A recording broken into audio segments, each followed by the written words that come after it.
नमस्कार दोस्तों, I hope कि आप सब बहुत अच्छे होंगे। जी हाँ, आप थंबनेल में बिल्कुल ही सही पढ़ रहे हैं यार। But it was shocking for me specially.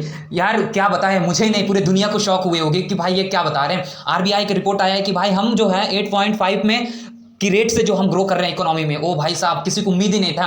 और इसके अलावा बहुत सारे जो अलग अलग एजेंसीज जो है अपने अपने तर्क दे रहे हैं। कोई बोल रहे हैं 8 पॉइंट के दर से हम बढ़ रहे हैं, कोई 7 के।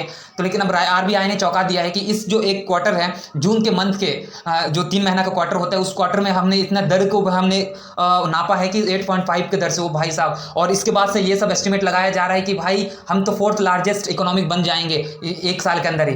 देखो, आपको पता है कि टॉप 5 जो कंट्री है इकोनॉमी में, पहला तो अमेरिका, और दूसरा जो है आपका चाइना, तीसरा जापान, चौथा जर्मनी और पांचवा जो है इंडिया। जर्मनी और इंडिया की बात करें तो आसपास में चल रहे हैं, तो इसके हिसाब से भी हम कह सकते हैं कि कुछ हो सकता है इसमें। लेकिन इसके बारे में हम आगे बात करेंगे किस प्रकार हम बीट कर सकते हैं।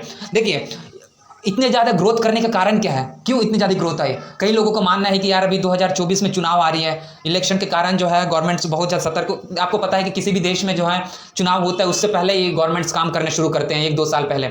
तो कोई भी स्टेट हो चाहे वो सेंट्रल लेवल पे हो, अपना अपना जो है चुनाव के कारण जो है डेवलपमेंट्स लेकर आती है, वहाँ पर रोजगार निकालती हैं, या वहाँ पर इकोनॉमी भी और ज़्यादा इकोनॉमी एक्टिविटी होती है। तो ऐसे हालात में जो वो भी एक फैक्टर है। और दूसरी जो एक मेजर कारण है दोस्तों, सबसे पहली बात जो है यहाँ पर जो है जो बुनियादी चीज़ होती है कोई भी देश के लिए, वहाँ पर जो है मैन्युफैक्चरिंग से वेरी इंपॉर्टेंट। आपको पता है कि मैन्युफैक्चरिंग 2 सालों से देखा जाए तो बहुत तेज़ी से, कोविड के बाद से हमारे इंडिया में बहुत तेज़ी से बढ़ रहे हैं। इसका एक कारण है कि चाइना में जो जितने भी बड़ी बड़ी कंपनीज थी वो भाग के आ रहे, दूसरी जगह जा रहे, तो हमारे इंडिया भी उसी मौके को लपक लिया और हमारे यहाँ बुला रहे। तो इससे हमारे क्या है, रोजगार जो है बढ़ते जा रहा है, पैसा भी आ रहा है लोगों के पास, फिर उसमें ये इकोनॉमी सर्कल जो है चलते रहता है। ये एक कारण है मैन्युफैक्चर, चाहे वो टेक्नोलॉजी हो चाहे किसी भी तरह से, बाइक, गाड़ियाँ जो भी है, उसमें भी हमारा जो हमारा मैन्युफैक्चर लेवल है बहुत ज़्यादा बढ़ गया है, डेवलपमेंट्स बहुत हो रही है। और दूसरी जो कारण है दोस्तों, सर्विस सेक्टर। आपको पता है सर्विस सेक्टर में हम डॉक्टर, इंजीनियर्स हो गया, एडवोकेट्स हो गया, आप इंटरटेनमेंट्स, ये सारी दुनिया को आप एक्सप्लोर करते हैं, तो उसके थ्रू आप पैसा कमाते हैं। जब से कोविड के बाद से तो हमारे देश में जो डॉक्टर्स की डिमांड भी बढ़ गई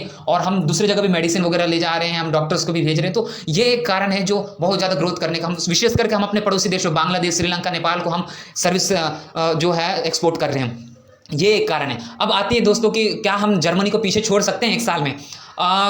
बिल्कुल यार, क्यों नहीं, छोड़ सकते हैं। बट एक कारण है, वो है कि छोड़ भी सकते हैं, छोड़ सकते तो है, लेकिन यार और सबसे बड़ी बात है कि उसको कंसिस्ट बनाना, रखना सबसे बड़ी बात है। यदि उसको जैसे चल रहे, मान लो अभी 8.5 पॉइंट से हम चढ़ रहे हैं, तो ऐसे हालात में तो हम बिल्कुल भी कर सकते हैं इस साल में, लेकिन उसको मेंटेन करने कितना करेंगे वो सबसे बड़ी बात है। यदि मेंटेन नहीं किया तो फिर से आ सकता है। इसके एक कारण है कि जर्मनी में रिसेशन चल रहे हैं, तो इसके कारण जो वहाँ पर भी बहुत ज़्यादा इकोनॉमी डाउन हो रहे हैं। तो अभी यहाँ देखा जाए जर्मनी और इंडिया की जो इकोनॉमी आस-पास में चल रहा है, तो ऐसे हालात में जो हम बीट भी कर सकते हैं, लेकिन बात ये उठती है कि उसको हम कितने ज़्यादा मेंटेन करके रखते हैं, अदरवाइज़ तो हम पीछे फिर से आ सकते हैं।